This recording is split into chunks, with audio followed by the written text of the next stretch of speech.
Hello, everyone. Welcome to another Trauma Talk Tuesday segment, Unpack Your Crap. With myself, your freedom coach, Natasha Miller, healing coach, Helen Gill Smith, and prophetess, Tamara Brooks Barnes. Or is it Barnes Brooks? It's Brooks Barnes. Brooks Barnes. Had it right the first time. Hmm.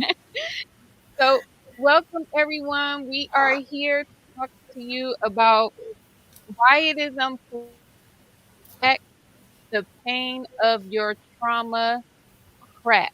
And just to get started with something a little more lighthearted because it's like I have to unpack some crap right now. You all, I was traumatized last night here in my little office space. And my husband had came in the room and started talking to me. So I ended up focusing on him. And somewhere in the conversation, I had got up to like actually really go over. And when I got up to go over to where he was, I turned around and looked back, and there was this huge spider on the floor under my desk Oh, no. next to my in house shoe. Oh my gosh, just like posted. And I'm like, it was there when I was just sitting. Oh gosh, it gave me the heebie-jeebies, and I had sprayed them. We had to open up the windows and stuff because I had sprayed this room down.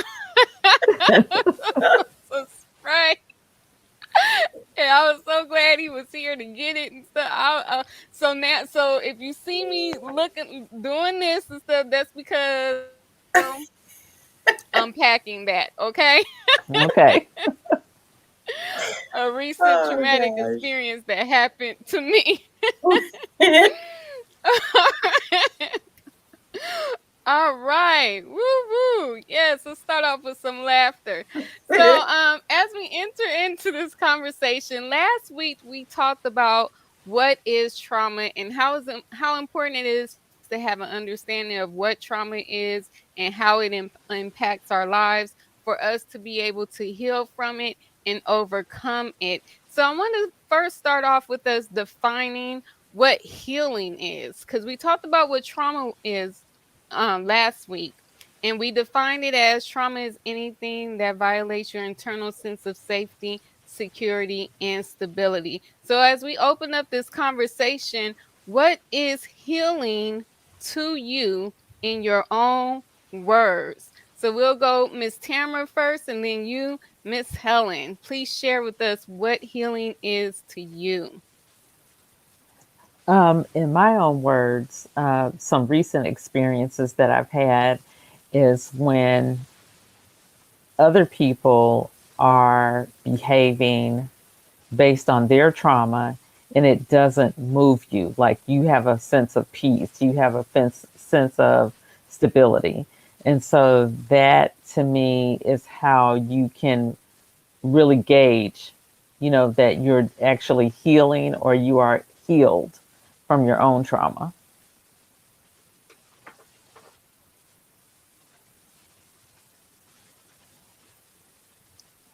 Yeah, I I have like that.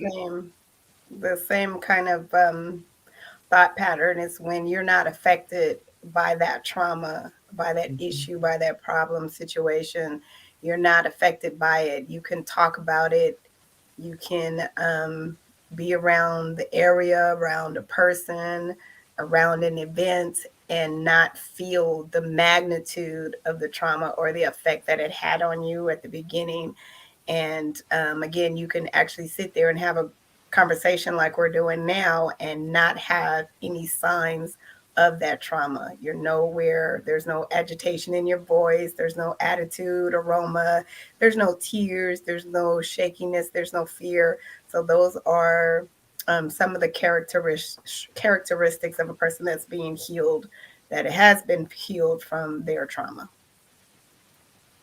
Awesome, awesome. I love it. And to those of you who are here with us for the live broadcast, feel free to drop your definition of what healing from trauma is in the chat, and we will definitely highlight it so it could scroll up here on screen. So I love the definitions. I love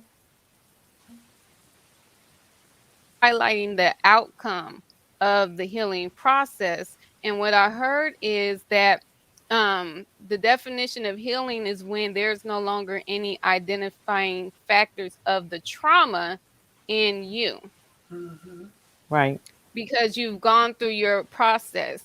So that means another traumatic experience can happen in a now. There could be a crisis, but because you've gone through the process of healing from your own traumas, you actually respond differently rather than our natural human response, which is to fight back, run away, or freeze and totally shut down. You are able to navigate the trauma with a clarity of mind rather than the turbulence that comes up in your soul if you haven't yet to deal with any past traumas. And so you respond differently and not just your triggers Yeah. take over. Correct. Is that so, anything you want to add to that? Because that's what I was hearing you guys saying. My spirits is so stirred up because that means you have the awareness. And so Mm-hmm. now you're Right. aware of your triggers, and you have, because of that awareness and the self management skills you've gained through your healing process, you're able to control your triggers and respond to the present trauma, to the present danger, to the present chaos or catastrophe, crisis, whatever it is differently than those Mm-hmm. who have yet to engage this process at all. Do And you have a time? Go I ahead. just wanted to add like a biblical story that comes to mind. And I can't remember who the prophet was, but the Lord said, if I could find like any uh, righteous man, I would save the whole country. And for me, when someone is doing something that would traditionally trigger you and they can't find anything, that means that somewhere you shifted back to the righteousness of what God has called you to be. Mm-hmm. Because when you're in that space and you're in that heal space, there's nothing that can move you away from what God has called you to be. Yeah, I agree. And what was coming to me was when whatever you learned from your first trauma and what healed you from your first trauma, you may not remember all of those things at the moment or throughout your day, throughout your years. But when the next trauma comes along, it's going to manifest, it's going to come forth, it's going to come forward, and you're going to remember those things that helped you the last time just as well as you remember any scriptures that has helped you get over from the last time. So it's going to uh, rise to the forefront of your Mm-hmm. memory, of your actions, of your thought pattern, and the things that you do or say in your moment of distress at that moment. Even if sometimes you don't even have to think about it, it just boom, automatically comes up out of your spirit, out of your soul, and out of your heart. Right. I love it. I love it. I love it. I love it. Awesome. I love the fact of how you highlighted that healing from trauma, being on the other side of the healing process, establishes you in God's righteousness. Mm-hmm. And that's why there's no identifying factors. And so that actually opens up to the definition that we actually have with our community and with our programs. For instance, Healing from Trauma God's Way, because we're here to promote healing from trauma God's way. Our definition for healing is that healing is both something you fight for and a weapon to abolish the agendas of the enemy. And Mm-hmm. that is so true because if righteousness of God is a byproduct of your healing, that's why the process for healing, the process for trauma recovery is something you must fight for. And because righteousness is one of the byproducts, one of the results, it is now a weapon that you can use to abolish the agendas of the enemy. So I just love how that comment really flowed right on into the definition of what healing is. So the next thing, because this is Unpack Your Crap, it's actually one of the modules, one of the sessions that we have for Healing from Trauma God's Way. And so we're going to go over a couple of things that we actually touch on during this particular session. And one of them is the 5 stages of healing, also known as the 5 stages of grief, because whenever there is trauma, there is a violation of your internal sense of safety, security, and stability. There is a sense of loss, there is pain, and so therefore there is grief because of the pain that the trauma inflicted or the loss that it inflicted as well, in both, if there is pain and loss simultaneously. So share with us any of your thoughts or experiences, your testimony when it comes to navigating the stages of healing from trauma, which is also known as the stages of grief: denial, isolation, anger, bargaining, depression, acceptance. It almost seems foreign to hear you say that, considering that I've gone through those stages over and over again, depending on what trauma I was dealing with. But the one thing that always comes to my mind about healing from trauma is that healing comes in layers. You're not going to get it all at once. You're not going to Mm-hmm. receive it all at once. You're not going to be prepared for it all at once. And so it's each stage to me is kind of like peeling the layers of an onion. And so every time you peel back a layer, you're going to either get uh, more healing, or you're going to get more of the grieving process. It just depends on what it is specifically you're dealing with. But that is what my experience has been with unpacking the crap and healing from trauma. That healing comes in layers. Right. I agree. But what comes to mind is more profound for me some years back when I think I was still living in Oakland. I don't think I was in San Francisco. I think I was still living in Oakland. And um, I got a call. I was at choir rehearsal, and I got a call from my oldest son's father. And he called me and told me that his mother had passed. And I was sitting on the phone like, no, she didn't. That's impossible. I just talked to her. So I'm already there in those stages because I'm like, no, that that is not, I just Mm-hmm. talked to her. And I had really just talked to her 2 days ago. And he said that she had passed, you know, and not that day because he was out of town and they didn't tell him until he returned. And I just kept saying no, no. And then while I'm in this no period, then here comes the anger. Now I'm upset. I'm mad at you. I'm mad at the world. I'm mad at everybody because I just saw her. I just talked to her because I think it was after a holiday as well. So it's like, what are you talking about? So I'm already there in the denial. I done went through the anger period.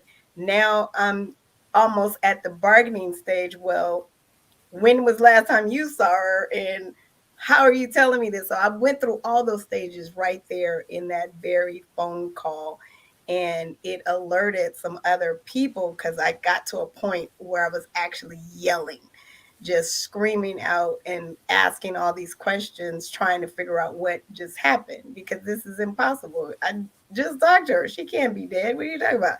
So I went through all those stages actually in one phone call, and then they were trying to get me off the phone.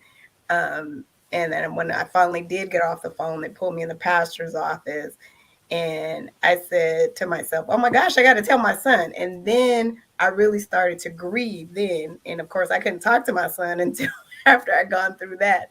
So they were actually there, and I was glad that somebody was actually there to actually help me through that process and then be able to tell my son. So it is just these steps that you go through one by one.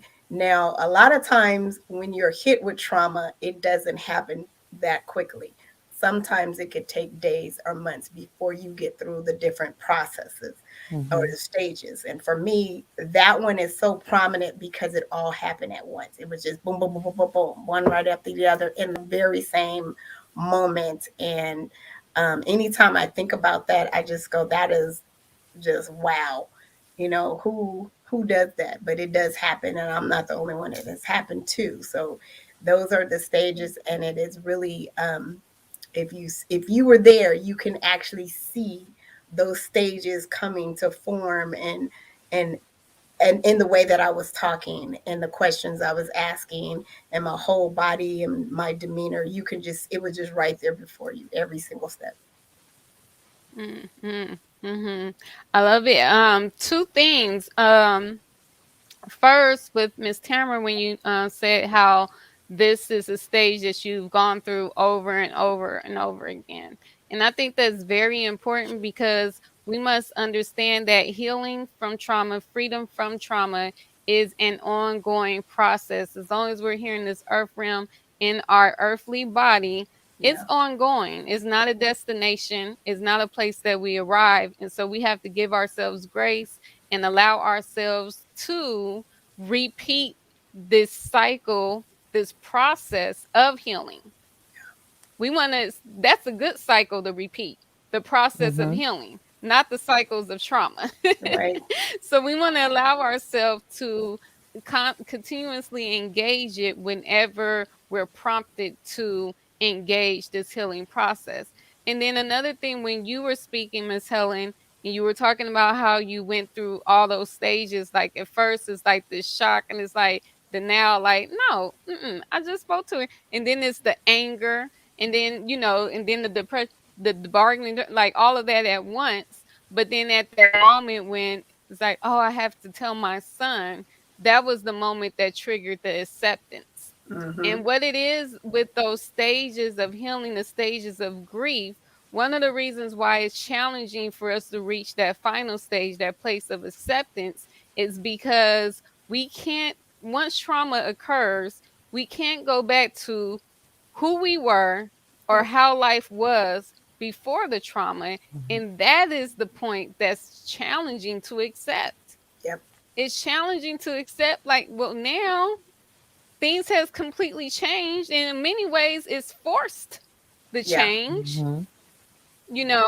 and so now you're at the acceptance will have to bring us to a place of rediscovery, reconstruction of how we're Mm-hmm. going to move forward, knowing that we can't go back to the past. And so that is very, very key. You two hit on some cool key points. So the next point I want to address is the hidden gems of trauma. What are some of those things? Because I know many of us, especially with the society that we live in and the way media is and everything, it always highlights the problems, the devastation, the Mm-hmm. fear, all of that that comes from the trauma. But when we're healing from it, it really changes our perspective to where we're able to see the gems, we're able to witness the beauty and capture the lessons that are in the rubbles of trauma. So share with us one of your significant gems that you discovered in trauma. Um, I think one of mine has been really understanding how much wisdom I actually possess, because I remember one traumatic experience. I I said to myself, I was stupid. I should have known better, and it wasn't that. It was just that the enemy was more cunning. The enemy was more cunning. It didn't mean that I wasn't wise. It didn't mean that I didn't make a good choice about the situation that I found myself in. It's just that the enemy was lurking, if you will. He was in the background, and he was just waiting for an opportunity. It didn't necessarily have to have been me in that particular situation. It could have been anyone, given the circumstance and the people involved. So I think that that was one of the things I discovered on my way to healing from that particular trauma, is that I discovered that I was, in fact, wise. And not only was I wise, but I was courageous, because it takes courage to be able to face your trauma and to be able to pursue your own healing. Yeah. And those are two things that I discovered about myself, that I was more courageous than I thought I was, and that I had wisdom that I didn't realize I possessed. Yeah. I was going for the gym in me as well. The perfect gym, or the best gym that I ever discovered, was how strong I was, how faithful I was, and how patient I was. Even when it didn't seem like it, after it was all over, after I've healed and I go back and I look back, I can see how strong I was, how patient I was, and all those different things that I didn't realize I was. And it just kind of blew my mind when I sit there and I go, wow, I never thought I was that strong, but my father did, because he created Mm-hmm. me that way. So he knew that I could withstand it, and he knew I would come out on top. And I think that was one of my faithfulness and patience, because I held on to what he knew about me, what he created in me, and to push that out of me in such a dramatic way. And it took that to come out. And even though I knew I was strong and faithful and patient before, I had no idea that I was that strong and that patient and that faithful. And not only to him, but also to myself. To myself, because during the trauma, I had to take care of myself. And sometimes people go through trauma, they don't take care of themselves. But I still had that strong desire to take care of myself. And so I did. And again, when I look back, I'm just floored. It's just like, wow. Awesome, awesome, awesome. I love it. I love it. I love it. Oh my goodness. I'm so excited by this conversation. So stirred in my spirit right now, because one of the number one gems that we talk about, that we highlight during the program, is the prosperity of our soul. Mm-hmm. And each of you gave your gems, and that's actually characteristics, that's attributes of a prosperous soul: Yeah. wisdom, courage, strength, patience, and faithfulness. Because all of that is really coming from the oneness relationship with Holy Spirit in Yes. you. Oh my Yes. Yes. goodness. Because healing from trauma is a decreasing of self to increase his residency in us. That is what the process is all about. And so sometimes we don't really recognize the fullness of his residency until we find ourselves in the valley, or in the place surrounded by dry bones, Yeah. because Mm-hmm. he's calling us forth to be the solution, to be the light in that dry, dark place. Oh my goodness. And Yes. unlocks all of that we didn't even know we possess. And Right. then he teaches us how to harness that glory. Woo wee, I'm so excited. And, Yes. Yes. and so my final question is the dichotomy of trauma. I want to cover this component as well. We're still talking about unpacking your crap. So you have to know how recognize the stages of healing, the, also known as the stages of grief, and Mm-hmm. how and when you're Mm-hmm. navigating it. You must have the ability to capture the gems in your trauma. Everything is not just woe is you, but what's the empowerment? What's the refinement? What's the activation that's happening in the midst of that storm? And then recognizing the dichotomy of trauma. There's two sides to every story. And so during the program, we talk about how there is illegal and legal transactions that takes place when trauma occurs, because the enemy uses trauma as a gateway to plant seeds of deception. However, God uses trauma as an opportunity to draw us closer in connection and in his compassion. So share whichever part that you want to share when it comes to the dichotomy of trauma as it relates to your trauma recovery story. I think what I have discovered along my journey is that sometimes you have to realize that those that are closest to you are not ready to make the same journey that you are. And regardless of whether they're ready or not, you still have to do your own work. You have to be responsible for yourself. And I think that's something that I really began to recognize. And not only that, but you really have to have more strength when you're sharing space with people who haven't done their work.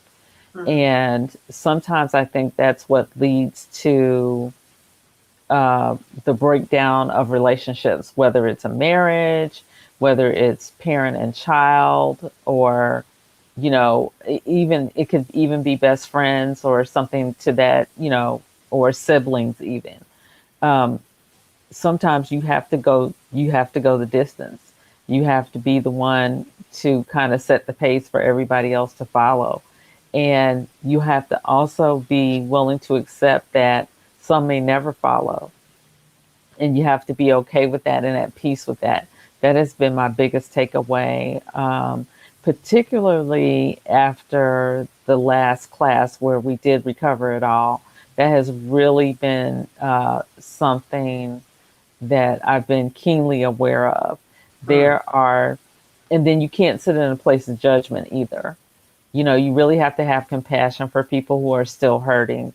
because maybe they don't recognize it, or maybe they're afraid of the unknown, of what it would take to recover it all, or um, to face the trauma. Because some trauma is so terrifying, it takes a lot of courage to even face it again, and to be able to deal with it again, Yeah. and to be able to relive it again.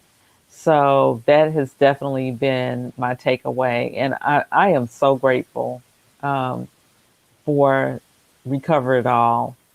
I'm grateful for just freedom from trauma in general, and the program in general, because these these epiphanies, or these insights, are things that I really gained in the process of doing freedom from trauma. Yeah. For me, I think because the last trauma I was in, I think because of where I was already spiritually, I kind of had a foothold, a grounding where I was already connected and well connected with my father.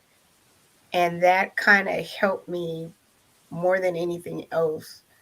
And it allowed me to know when to cut people off and keep my circle very small and very tight. Hmm. And it kind of just kind of opened up a window to really have peace with that. You know, when I was used to having so many around, but I was able to have peace of not having people around because I couldn't function because they weren't where I was. And I needed like people to be in that space with me and that journey with me. I needed like minded, like faith, all of that, everything kind of together. So just to know that I could do that, I think that was for me the the biggest thing, that I could do it. Whether I knew it or not, I could. It was the strongest for me. I could do this. And I just think walking with God and the Holy Spirit is just the best thing when you are connected with Him, because He gives you all that you need for that journey, the wisdom, the patience, whatever it is you need, whatever you think you don't need. I don't know. It's just, that's the only thing that is just coming to me right now, is that I had my circle, and it was very tight and very close knit and very, very few.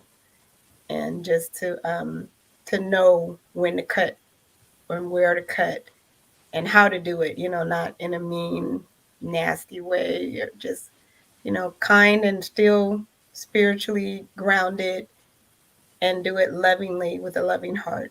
Like, no, you can't come with me. No, I can't talk to you right now. Or if you call me, I don't call back. Those kind of things. It depends on the person, but just to have God with me the whole nine, and that peace. Even though there were some ugly moments and some trials, I still had peace deep within. I still had that peace. So that's the only thing I could say right now that's coming to me.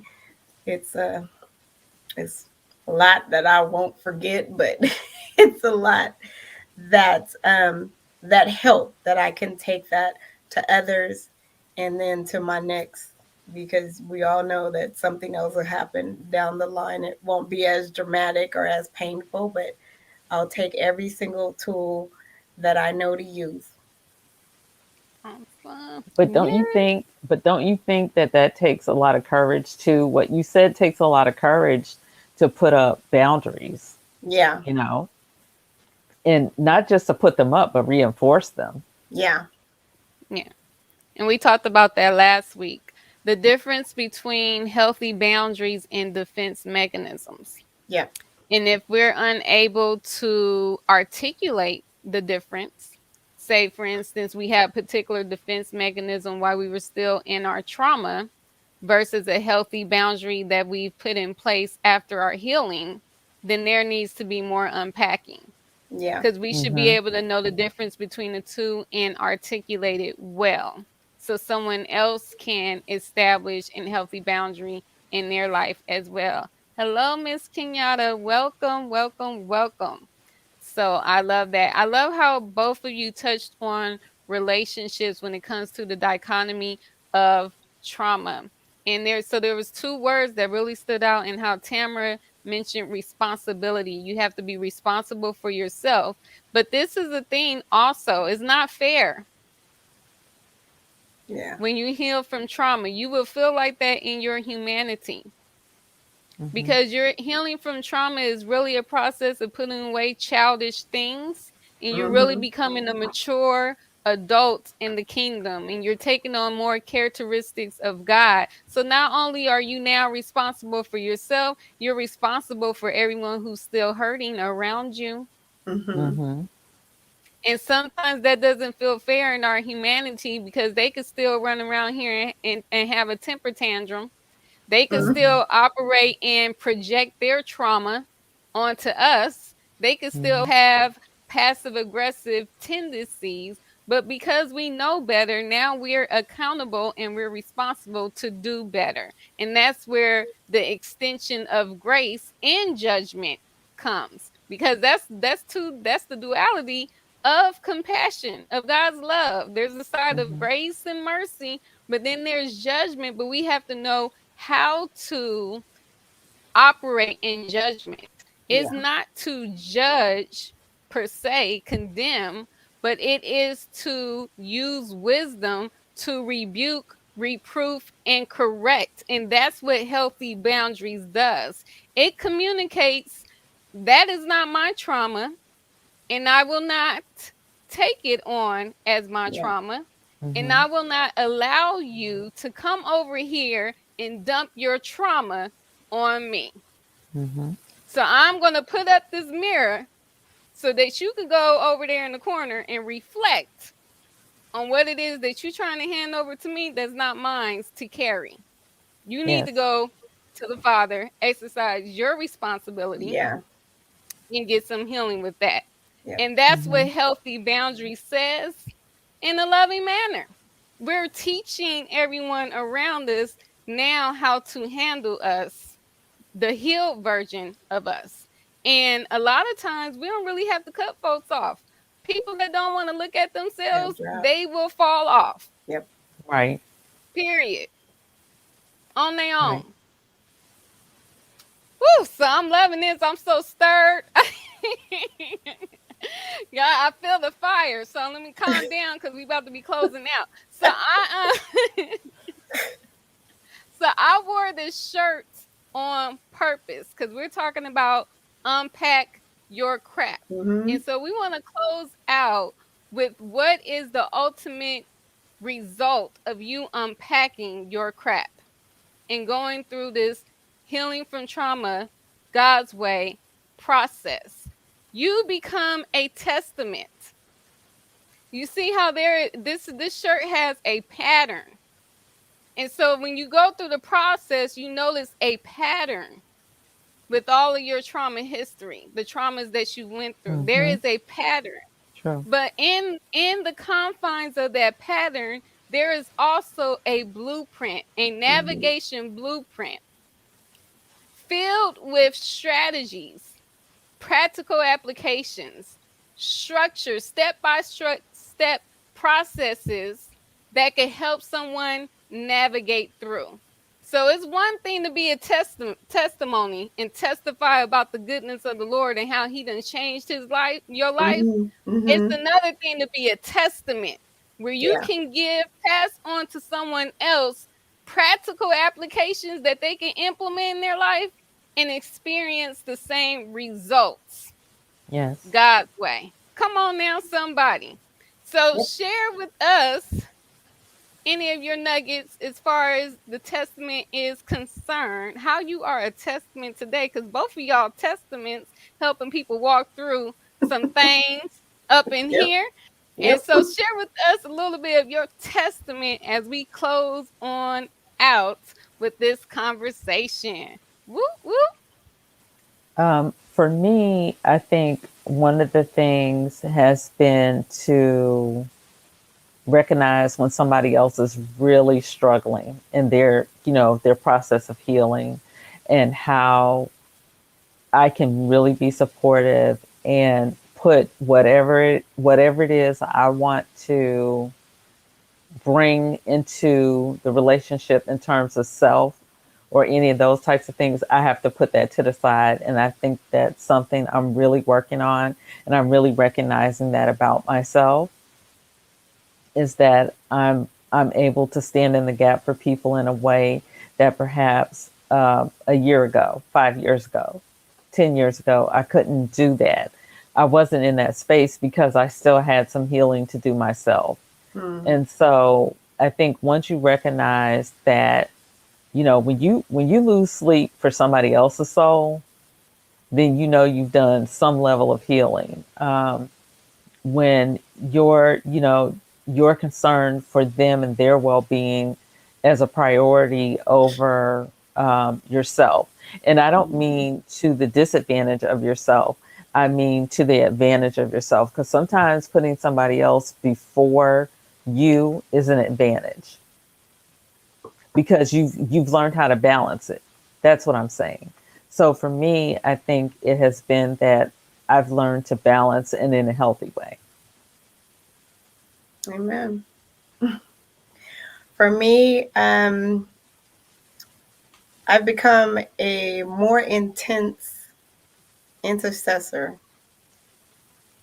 I can feel more of the person or people, whatever it is that they're going through. I can feel it. I take it on just for that moment to intercede for them. And of course, once I'm done praying, it's gone, but I can feel what they're feeling. Sometimes I can actually see, but most of the time it's feeling. So I can pray better and more deeper than before. Mhm. That I notice actually quite freak. quite early on, even during the trauma season. It shocked me that I could actually do that, take myself out of the picture and then really intercede for someone else that Mm-hmm. way.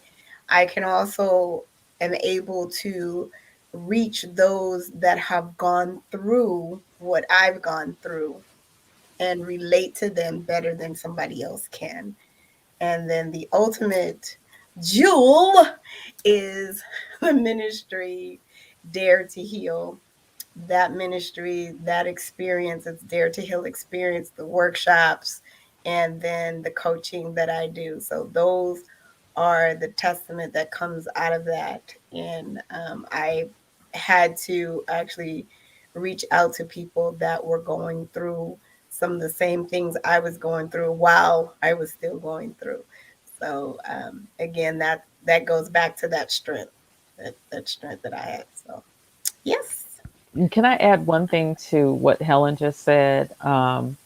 What I personally have noticed about Helen is that the things that she shared about her trauma, there was no trace of bitterness either. yeah, And that is a testament too. Um, because I think sometimes when people want to minister to others, they don't hear the bitterness in their voice. And I can tell you, just from the things she shared, I've never heard that at all. Never. Right, right. amen. Mhm. Awesome, awesome. I love it. I love it.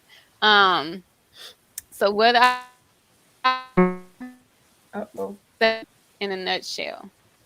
Can you hear me? there you go. Yes. Um, oh, okay. What I heard you both say in a nutshell is that as a testament, you are solution oriented with a heart of servitude. Mm, And so, therefore, you can recognize not only opportunities, but assignments for you to serve, and you become more of an intense intercessor because most of the time, a lot of people just aren't ready mm-hmm. to even Mm-hmm. handle the oil that we have to distribute as testaments. And most of our time, 90% of the time, we're praying for folks, Yeah, period. Yes. Yes. That's where we spend 90% of our time, in the prayer closet, in intercession. yes, Mhm. Mhm. So I absolutely love it. Woo-wee, because he gives us the wisdom not to cast our pearls among swine. That's why we in the prayer closet more. yeah, Yes. Hello, Yes. somebody. yeah, So those of Yes. us running around casting our pearl among swine, you ain't spending enough time in prayer. That's what Right. that is got to get right there. there. Got to get Right. there Because in that when you prayer. really doing whatever it is that you doing for the glory of God, for his purposes, because it's a kingdom mandate over your life, most Yeah, of your time is in prayer. yeah, Yes. That's it, that's all. And you use your time wisely. You don't be sitting up there dispensing your oil to just any old body. Sure right, won't. Because you're right. led by the Spirit. He will let Yes, you know Yes. who's ready to receive what you have to offer. yes, yes, he Mm-hmm. will. And you Yes, scout he out will. territories in prayer. Mm-hmm. Most of the time, you're praying for God to till the land of people's hearts, Mm-hmm. break fallow ground Break so up they that can fallow Mm-hmm. be ground. Yes. prepared. They can be positioned and ready to Mm-hmm. receive the oil. Right. Mm-hmm. So that's a word for somebody. Yes, Lord, because I don't know where that came from. That was the Holy Spirit, because I wasn't going in that Oh way. wow. We supposed to be closing up and getting on out of here. But I know. I was like, I need to get you a fan right now because you are on fire. Yes. I have my little fan thing right here in front. I'm about to turn it off as soon as we done with this broadcast because it's a little noisy. I don't want y'all hearing y'all in the background. But yes, Lord. All right. Woo, that's a word. I'm just so stirred in my spirit. Come on now. Yes. Yes. Casting your pearls among swine because you ain't spending enough time in the prayer closet, Right. Yes. in the throne room. Come on now, somebody. Mm-mm-mm. Woo, we trying to be up in everybody's face and being seen. We need to be in the Father's face. Come on Right? now. Yes. Yes. Stay in the heart of the Father. Yeah. That all come to repentance. Yes. Woo, we. Mm-hmm. It's not about us. Oh my goodness. I feel it so strong in my spirit. Probably have Not to do a about little live about that. it. So let's close on out, ladies. But thank you so much, Miss Helen and Miss Tamara, for joining me this evening for this enlightening, empowering, candid conversation about unpacking your crap so that we can be a testament to the lives of others for the advancement of the kingdom and the glory of God.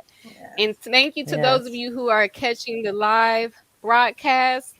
Miss Kenyatta on Facebook, Choice 121 on the YouTube.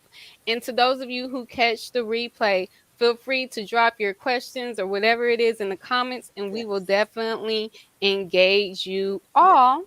So, without further ado, this is your friend and coach, Natasha Miller, prophetess Tamara Brooks Barnes, and healing coach Helen Gill Smith. Signing off until next time, you all. Till Peace next and time. freedom to you all.